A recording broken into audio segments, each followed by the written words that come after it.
세계에서 고기를 가장 많이 먹는 나라는 어디일까요? 이 영상을 만들기 전에는 당연히 호주 아니면 미국 이 나라들도 아니면 아사드로 유명한 고기가 진심인 나라 아르헨티나로 알고 있었습니다. 하지만 세계에서 고기를 가장 많이 먹는 나라는 유럽도 아니고 아메리카 대륙도 아닌 바로 아시아 홍콩이었습니다. 그리고 또 다른 반전이 있는데 고기를 많이 먹는 나라에도 불구하고 세계에서 기대 수명이 가장 높습니다. 여러분, 고기를 많이 먹으면 건강에 안 좋다고 알고 계시죠? 특히 붉은 고기를 피하고 장수하려면 소식하고 채소 위주로 먹어야 한다. 이것이 우리가 알고 있는 상식입니다. 그런데 이 상식을 정면으로 깨부수는 도시 홍콩입니다. 세계 육류 섭취량 탑 클래스, 1년에 무려 138kg의 고기를 먹어치우는 육류 마니아들의 천국 홍콩입니다. 한국의 2배가 넘는 양이죠. 그런데 더 충격적인 건 이들이 세계 기대 수명 1위라는 사실입니다. 고기를 먹고도 가장 오래 사는 비밀, 대체 홍콩 사람들이 어떻게 생활하기에 이런 높은 기대 수명과 건강 수명을 가지고 있었을까요? 오늘 우리는 이 역설의 비밀을 이야기하려고 합니다. 찜 위주의 조리법과 엄청난 채소와 해산물 섭취량, 그리고 압도적인 활동량이라는 홍콩식 라이프 스타일의 진짜 비결을 알아보도록 하겠습니다. 더 나아가 고기는 적게 먹어도 탄수화물 식단 때문에 기대 수명은 높지만 건강 수명이 낮은 일본의 사례와 비교하며 진정한 장수의 비결이 고기의 양이 아닌 전체적인 균형에 있음을 분석해 보겠습니다. 육류 섭취량은 무려 138kg입니다. 이게 얼마나 많은 양인지 감이 안 오시죠? 매일 350g 이상을 먹고 있는 겁니다. 한국이 약 70kg, 일본이 50kg 정도니까 거의 2배에서 3배 수준입니다. 그리고 고기를 많이 먹는다는 미국과 호주가 각각 120kg, 그리고 110kg입니다. 홍콩 사람들은 만두나 면 요리를 많이 먹는 이미지가 있지만 실제로는 고기를 이렇게 많이 먹는지 놀랐습니다. 홍콩이 육류 섭취량이 많은 이유가 있습니다. 첫째, 홍콩은 역사적으로 무역 중심지였기 때문에 전 세계 식재료가 모이는 곳이었습니다. 육류 공급이 안정적이고 가격도 합리적이죠. 둘째, 강동 요리 문화가 깊게 뿌리내려 있는데 강동 요리는 육류를 굉장히 다양하게 활용합니다. 셋째, 해식 문화가 발달해서 매일 밖에서 식사하는 게 일상입니다. 집에서 요리하는 것보다 밖에서 사 먹는 게 더 싸고 편리하고 독특한 도시입니다. 더운 지방의 특징이기도 합니다. 특히 돼지고기 섭취량이 많은데 주로 쇠고기, 스테이크를 주로 먹는 서양 사람들과 다르게 홍콩 사람들은 특히 돼지고기를 엄청나게 먹습니다.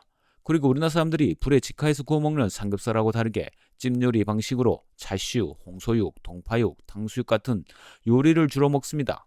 강동 요리는 돼지고기 기반 요리가 압도적으로 많습니다. 왜 하필 돼지고기일까요? 강동 지역에서는 전통적으로 돼지고기가 일상 식재료였습니다. 소고기는 비싸고 닭고기는 특별한 날 먹는 거였죠. 돼지고기는 가격 대비 맛과 조리의 다양성이 뛰어났습니다. 구워도 맛있고 삶아도 맛있고 볶아도 맛있고 찜해도 맛있습니다. 게다가 돼지고기는 비계부터 살코기까지 버릴 게 하나도 없었죠. 홍콩 사람들에게 돼지고기는 그냥 고기의 대명사였던 겁니다. 홍콩이 육류 섭취량은 많은데도 불구하고 기대 수명이 높은 이유가 있습니다. 이게 핵심 질문입니다. 어떻게 이렇게 고기를 많이 먹는데도 세계에서 가장 오래 사는 걸까요? 첫째, 해산물과 채소도 매우 많이 먹습니다. 홍콩은 고기, 해산물, 채소가 동시에 높은 지역입니다. 특히 해산물 섭취는 세계적 수준이며 채소 수비도 엄청납니다. 딤섬 먹을 때도 항상 채소 요리가 함께 나오고 국물 요리에도 채소가 가득 들어가 있죠.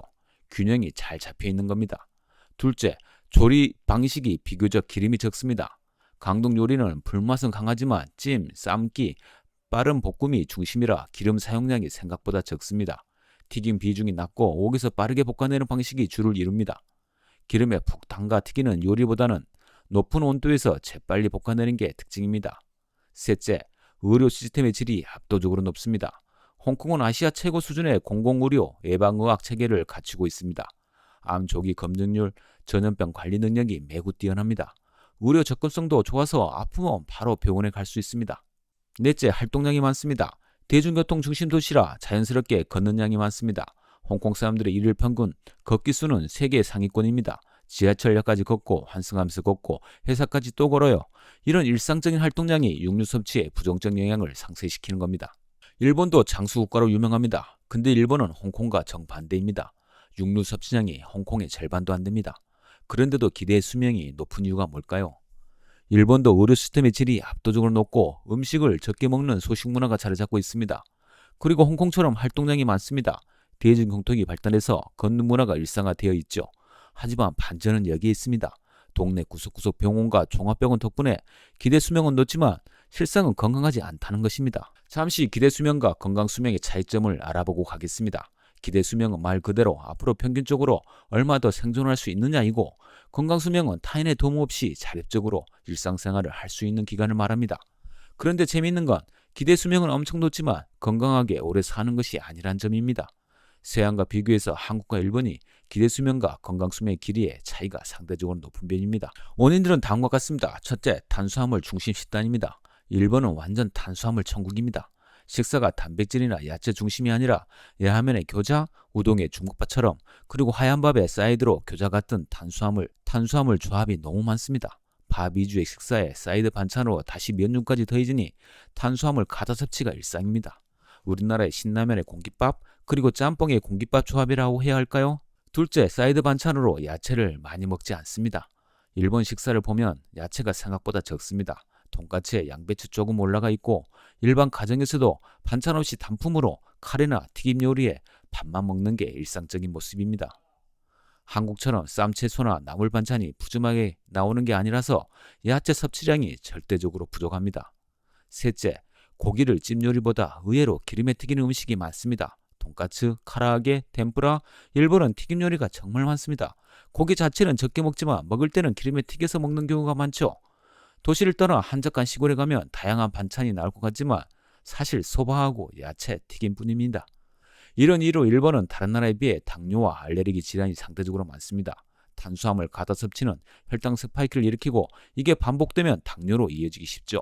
홍콩의 사례는 육류 섭취 자체가 문제가 아니라 전체적인 라이프 스타일이 중요하다는 걸 보여줍니다. 고기를 많이 먹어도 야채와 해산물을 충분히 먹고 활동량이 많고 좋은 의료 시스템이 뒷받침된다면 건강하게 장수할 수 있다는 것을 보여줍니다. 반대로 일본처럼 고기와 야채를 적게 먹고 또 라면에 겨자 같은 탄수화물 위주 식단과 기름에 튀기는 음식을 많이 먹는다면 건강 수명은 떨어질 수밖에 없습니다. 고기와 포화지방은 죄가 없습니다.